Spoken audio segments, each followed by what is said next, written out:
Good morning dear student. आज का हमारा टॉपिक है तंत्रिका आवेग का संचरण। इस वीडियो में हम समझना चाहेंगे कि तंत्रिका किस प्रकार से जो आवेग है या सूचना है वो शरीर के एक हिस्से से या हमारे संवेदी अंग से मस्तिष्क तक पहुंचाती है और मस्तिष्क से वो क्रियाकारी अंग तक पहुंचता है। ये जो आवेग है वो विद्युत आवेग के रूप में पहुंचता है और इस आवेग में जो इलेक्ट्रोलाइट्स होते हैं सोडियम, पोटेशियम, क्लोराइड और कुछ नेगेटिव चार्ज प्रोटीन आदि भाग लेते हैं। तंत्रिका आवेग एक विद्युत आवेग है जो तंत्रिका आवेग या एक कार्रवाई क्षमता उत्पन्न करने के लिए डेंड्राइट्स के साथ गुजरता है। सेल के अंदर और बाहर आयनों की गति के कारण एक क्रिया क्षमता होती है। एक कोशिका है जिसमें उपस्थित जो आयन होते हैं उसके अंदर व बाहर जाने से इस प्रकार की गति होती है। इसमें विशेष रूप से सोडियम और पोटेशियम जो आयन है वो ही शामिल है। इनके द्वारा एक जो चैनल्स होते हैं उनके थ्रू ये आ जा सकते हैं और एक सोडियम पोटेशियम पंप होता है जो कि ऊर्जा एटीपी के जब उपयोग किया जाता है तब ये सोडियम पोटेशियम पंप काम करता है, जिससे इन तत्वों को कोशिका के अंदर व बाहर ले जाया जाता है। क्योंकि जो हमारी मेम्ब्रेन होती है वो अर्धपारगम्य झिल्ली होती है, वो ऐसे ही किसी को अंदर नहीं आने देती। वो एक हर पदार्थ के आने और जाने के लिए सेलेक्टिव होती है। तो कुछ जो पदार्थ हैं वो तो आसानी से उसमें से आ जा सकते हैं और कुछ जो होते हैं उसके लिए बाउंडेशन होती है। तो यहाँ कुछ चैनल्स और पंप होते हैं। ये है हमारी तंत्रिका कोशिका जिसके बारे में हम पहले पढ़ चुके पहले वीडियो में। ये सोमा है या उसका बॉडी पार्ट है, ये उसके डेंड्राइट्स प्रवर्ध निकले होते हैं। इन प्रवर्धों के थ्रू ही किसी भी प्रकार की जो सूचना है वो बाकी के जो एक्सोन पार्ट है वहाँ तक पहुँचती है। ये एक्सोन पार्ट है और ये इसका लास्ट एंड पार्ट है जो कि किसी भी दूसरी तंत्रिका कोशिका या फिर किसी भी मसल सेल्स के द्वारा सिनेप्सिस का फॉर्मेशन करती है। अब इस तंत्रिका कोशिका के अंदर जब ये आराम की स्थिति में होती है इसके अंदर नेगेटिव चार्ज होता है और बाहर की तरफ पॉजिटिव चार्ज होता है। इस प्रकार से नर्व इम्पल्सेस, ये एक नर्व है जिसके अंदर की तरफ माइनस चार्ज है। अब माइनस चार्ज इस वजह से होता है क्योंकि जो एक्स्ट्रा सेलुलर फ्लूइड है वहाँ पर बहुत अधिक मात्रा में सोडियम आयन उपस्थित है और अंदर की तरफ पोटेशियम आयन उपस्थित है। ये सोडियम और पोटेशियम अंदर बाहर आते जाते रहते हैं, लेकिन रेस्टिंग स्टेज का जो विभव है -70 से लेके -90 तक बनाए रखते हैं। इसका मतलब ये है कि अंदर की तरफ नेगेटिव चार्ज है, जो अंदर की तरफ विभव है वो -70 कम है। और जैसे ही किसी प्रकार का स्टिमुलेशन आता है तो स्टिमुलेशन से ये इस प्रकार की जो परिस्थिति है वो बदल जाती है, लेकिन जब वो वापस अपनी रेस्टिंग स्टेज में आता है तो वापस से अपनी यही कंडीशन प्राप्त कर लेता है। एक न्यूरॉन की झिल्ली नेगेटिव अंदर की ओर, पॉजिटिव बाहर की ओर होती है। जब वो रेस्टिंग स्टेज पर होती है तब उसका जो चार्ज होता है या विभव होता है वो -70 से -90 मिलीवोल्ट के भीतर होता है। परिणाम स्वरूप जो झिल्ली होती है उसमें ध्रुवता पाई जाती है। अगर वहाँ पे ज़ीरो चार्ज होगा, अंदर और बाहर ज़ीरो होगा, तो किसी प्रकार का कोई विभव उत्पन्न नहीं होगा, किसी प्रकार की ध्रुवता वहाँ नहीं पाई जाएगी। सोडियम पोटेशियम पंप जो होता है वो संतुलन की क्षमता को बनाए रखता है, क्योंकि इसके थ्रू ही अगर जो आयनों की टेंडेंसी होती है वो अधिक सांद्रता से कम सांद्रता की ओर जाता है। इस वजह से वो झिल्ली के आर पार आते जाते रहते हैं, लेकिन इस पंप के द्वारा इस विभव को बनाए रखा जाता है। सोडियम पोटेशियम पंप तब काम करना बंद कर देता है, मतलब तब बिल्कुल स्टॉप हो जाता है जबकि कोई तंत्रिका फाइबर पे कोई स्टिमुलेशन आता है या किसी प्रकार की उत्तेजना होती है। ये उत्तेजना विद्युत, रासायनिक या यांत्रिक हो सकती है। इसका मतलब ये है कि हमारा जो हमारे सेंस ऑर्गन है किसी भी करंट या कोई आग या किसी प्रकार की नुकीली वस्तु के संपर्क में आते हैं, उस कंडीशन में ये स्टिमुलेशन प्रारंभ होता है। पोटेशियम आयन झिल्ली के बाहर जो पोटेशियम, इस कंडीशन में क्या होता है, ये पंप तो बंद हो जाता है लेकिन जो पोटेशियम चैनल्स होते हैं, सोडियम चैनल्स होते हैं, वो खुल जाते हैं। सबसे पहले जो सोडियम चैनल होते हैं वो खुलते हैं। इसकी वजह से सोडियम आयन बहुत अधिक मात्रा में अंदर की तरफ प्रवेश करते हैं और पोटेशियम आयन बाहर की ओर जाते हैं। इसकी वजह से जो नेगेटिव चार्ज था अंदर की तरफ वो अब पॉजिटिव हो जाता है। अब क्या होता है, कंडीशन चेंज हो जाती है। जैसे ही कोई स्टिमुलेशन आया तो जो मेम्ब्रेन है अंदर की, उसमें पॉजिटिव चार्ज आ गया और बाहर की तरफ नेगेटिव हो गया। ये जो चार्ज होता है ये अब बदल जाएगा। यहाँ से ये अंदर की तरफ पॉजिटिव हो जाएगा और बाहर की तरफ नेगेटिव हो जाएगा, क्योंकि सोडियम चैनल खुलने से सोडियम बहुत अधिक मात्रा में अंदर की तरफ प्रवेश करते हैं। तंत्रिका तंतुओं को या तो विध्रुवित किया जाता है या उन्हें एक्शन पोटेंशियल कहा जाता है। झिल्ली में के साथ यात्रा करने वाली क्रिया क्षमता को तंत्रिका आवेग कहा जाता है और यह कंडीशन यहाँ तक पहुँच जाती है कि वो पहले 0 पर आता है और फिर +30 मिलीवोल्ट तक का वैभव हो जाता है। एक्शन पोटेंशियल पूरा होता है और सोडियम पोटेशियम पंप संचालित होने लगते हैं। नतीजन जो एक्सोन झिल्ली होती है वो रीपोलराइज्ड होकर वापस अपनी जो कंडीशन है वो प्राप्त कर लेती है।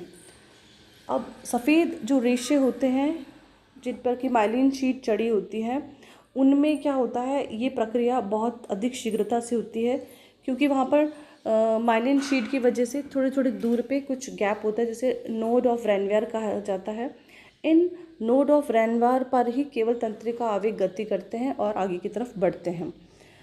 ये जो माइलिन शीट होती है, ये जो नॉर्मल तंत्रिका फाइबर होती है उसकी तुलना में 20 गुना अधिक तेजी से आवेगों को संचरण करती है और उसका जो फाइबर का व्यास होता है, जो शीट चढ़ी होती है उसका व्यास भी बहुत डिपेंड करता है, उस पर भी डिपेंड करता है। जैसे कि एक मैमल की तंत्रिका आवेग को देख लिया जाए तो वो एक 20 मीटर लंबे प्रति सेकंड में पार कर लेती है, जबकि जो फ्रॉग की तंत्रिका है वो आवेग को 30 मीटर प्रति सेकंड की स्पीड में पार करता है। ये एक नोड ऑफ रेनवेयर में शो कर रहा है कि ये केवल नोड ऑफ रेनवेयर जो क्षेत्र है वहीं पर जो प्रक्रिया है तंत्रिकाओं का आवेग है उसकी क्रिया यहाँ पर हो रही है, जिससे कि ये बहुत ही शीघ्रता से होता है। ये एक और चित्र जिसमें इन क्षेत्र में किसी प्रकार का कोई चार्ज प्रदर्शित नहीं हो रहा, लेकिन इन्हीं पोजीशन पे पता चल रहा है कि ऐसा कुछ हो रहा है। अब ये बताया जा रहा है कि ये पॉजिटिव है, बाहर की तरफ नेगेटिव है, लेकिन यहाँ पर इसका जस्ट अंदर की तरफ नेगेटिव है और बाहर की तरफ पॉजिटिव। तो इन क्षेत्रों में ही केवल आवेग का संचरण होने से ये अतिशीघ्र हो जाता है। आवेग का संचरण 3 विधियों या प्रक्रियाओं के अंतर्गत देखा जाता है। सबसे पहले ध्रुवीकरण, जब वो आराम की स्थिति में होता है। दूसरा डीपोलराइजेशन, जब उसका अपोजिट होता है। और रीपोलराइजेशन, जब वो अपनी प्रारंभिक स्थिति को वापस प्राप्त करता है। ध्रुवीकरण करने के लिए एक न्यूरॉन विद्युत रूप से चार्ज किया जाता है, लेकिन संचालन नहीं होता। इस कंडीशन में वो चार्ज रहता है पूरी तरह से, लेकिन किसी प्रकार का कोई संचालन नहीं होता। इस समय जो न्यूरॉन के एक्सोप्लाज्म होता है या प्लाज्मा झिल्ली को अंतराली द्रव की तुलना में नकारात्मक रूप से चार्ज किया जाता है। इस प्रकार से अंदर की तरफ पूरा नेगेटिव चार्ज है। इस स्तर पर मापा गया है कि संभावित अंतर आराम क्षमता कहलाता है और ये -70 मिलीवोल्ट होता है। जबकि जो एक्स्ट्रा सेलुलर फ्लूइड होता है उसमें सोडियम आयन की उच्च सांद्रता होती है, जो कि न्यूरॉन की तुलना में 16 गुनी अधिक होती है। मतलब बाहर सोडियम आयन अधिक होंगे और अंदर भी होते हैं सोडियम और पोटेशियम दोनों, लेकिन बाहर जो होते हैं वो 16 गुना अधिक होता है। इसी प्रकार से पोटेशियम आयन अंदर होते हैं जो कि बाहर की तुलना में 25 गुना यहाँ अंदर अधिक होते हैं। आयनों की सांद्रता में अंतर के कारण सोडियम आयन एक्सोप्लाज्म में फैलते हैं और पोटेशियम आयन एक्सो जो होता है ना मेम्ब्रेन उसके अंदर की तरफ फैलते हैं। ये बाहर लिखा हुआ है लेकिन वो उसके अंदर की तरफ होते हैं। आराम करने पर न्यूरॉन की झिल्ली सोडियम आयनों की तुलना में पोटेशियम आयन के लिए अधिक पारगम्य होती है। अब ये एक बहुत ही वो है, जो ये न्यूरॉन की झिल्ली होती है पोटेशियम आयन के लिए तो पारगम्य होती है, लेकिन सोडियम आयन के लिए नहीं होती। तो पोटेशियम आयन न्यूरॉन को सोडियम की तुलना में तेज़ी से दौड़ता है और न्यूरॉन में प्रवेश करता है। ये शीघ्रता से अंदर प्रवेश कर जाएगा, जबकि ये नहीं होगा क्योंकि झिल्ली उसके लिए पारगम्य नहीं है। पारगम्यता में अंतर से न्यूरॉन के बाहर उच्च संकेतन प्लस के संचयन का परिणाम होता है। इस स्थिति को पोलराइज स्टेट कहा जाता है और यह इलेक्ट्रोनेगेटिविटी चार्ज होता है। जो नेक्स्ट है क्रिया क्षमता। दहलीज पर अब किसी इस प्रकार का स्टिमुलेशन मिला है जो उत्तेजित करती है नर्व्स को, उसको दहलीज ऊर्जा कहा जाता है। और नर्व जो होते हैं अपने पूरे प्रेशर के साथ या जो पूरी उसकी क्षमता है उसके अकॉर्डिंग काम करती है। ऐसा नहीं है कि नर्व थोड़ा काम करेगी थोड़े उत्तेजन पर, ज़्यादा काम करेगी ज़्यादा उत्तेजन पर, ऐसा नहीं है। जब इस तरह के उत्तेजन को आराम करने वाली न्यूरॉन में लागू किया जाता है तो ये सोडियम चैनल खोलता है। अब प्लस आयन की पारगम्यता उत्तेजना के बिंदु पर अचानक बढ़ जाती है जिससे विध्रुवण होता है। ये इस चित्र में प्रदर्शित हो रहा है कि यहाँ पर ये विध्रुवण हो रहा है। प्लस आयन अंदर जाने से यहाँ पर प्लस आयन बढ़ रहा है और यहाँ पर सोडियम आयन की कमी होने से यहाँ पर नेगेटिव चार्ज आ गया है। तो इस कंडीशन में ये डीपोलराइज्ड हो रहा है। ये वाला क्षेत्र केवल इतना सा डीपोलराइज हो रहा है। अब ये डीपोलराइज क्षेत्र आगे बढ़ता जाएगा और यहाँ पर रीपोलराइजेशन होता रहेगा। तो ये रीपोलराइजेशन, डीपोलराइजेशन और ये जो पोलराइज पहले का जो रीज़न है वो है। रीपोलराइजेशन, जब एक्सोप्लाज्म के अंदर सोडियम आयन की सांद्रता बढ़ती है तो सोडियम की पारगम्यता घट जाती है और सोडियम चैनल बंद होने लगते हैं। सोडियम पोटेशियम पंप सक्रिय हो जाते हैं जिससे सोडियम को बाहर पंप किया जाता है और पोटेशियम को अंदर रखा जाता है जब तक कि मूल आराम व्यवस्था प्राप्त न हो जाए। प्रक्रिया को पुनः विध्रुवण के रूप में भी जाना जाता है क्योंकि ये उसी बिंदु से स्टार्ट होती है जहाँ से विध्रुवण शुरू होता है। ध्रुवीकरण, विध्रुवण व प्रत्यावर्तन की पूरी प्रक्रिया कुछ ही सेकंड के भीतर होती है। अब फिर से एक और आवेग के लिए न्यूरॉन को पढ़ा जाता है। न्यूरॉन आराम झिल्ली जो होती है -70 मिलीवोल्ट, इसका मतलब है कि न्यूरॉन के अंदर का हिस्सा बाहर से 70 मिलीवोल्ट कम है। और ये जैसे कि अभी बताया, अब सोडियम और पोटेशियम पर डिपेंड करता है। एक क्रिया क्षमता तब होती है जब एक न्यूरॉन कोशिका शरीर के एक हिस्से से दूसरे अक्षर तंतु पर जानकारी भेजती है। एक्शन पोटेंशियल एक विद्युतीय गतिविधि का एक विस्फोटक है जो एक विध्रुवण धारा द्वारा निर्मित होती है। इसका मतलब है कि कुछ घटना आराम करने की क्षमता का कारण बनता है और ये 0 मिलीवोल्ट की ओर अग्रसर होता है। यहाँ से ये विध्रुवण पहले 70 था, फिर -55 पहुँचता है, फिर 0 पहुँचता है, फिर वो पॉजिटिव भी हो जाता है। मतलब इस प्रकार के परिवर्तन बहुत ही कम समय में होते हैं।